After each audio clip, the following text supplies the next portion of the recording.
Can you trust us subliminal makers? Many of you listeners might be wondering. How to know if I can trust a subliminal maker? Will I agree with every affirmation in the video? Might some of them have intentions to manipulate or harm people even? Those are excellent questions. And while there are some things you can do, for example, check whether the comments are positive. Check whether the channel is trusted/recommended by others. Listen to a video as a test and see if it gives you negative feelings. Turning up the volume a lot and see if you can decode the affirmations.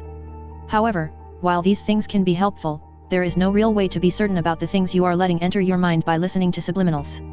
If you do want to take the risk, stick to the advice on the previous sheet and be cautious. If you don't want to take any chances, create your own subliminals. There are many great tutorials already out there, but hey, race a quick guide for the most simple approach I can think of. Write down either one or a small number of short affirmations, phrased in a positive way and with simple structure. Good example, my hair grows to 100 meter.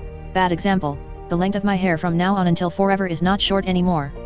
Paste the affirmation into text-to-speech program like Balabolka, turn down the volume and speed the voice up a bit. That's it, give it a try. What is your take on the topic of trust/safety? Leave your comments below. And always remember, be kind.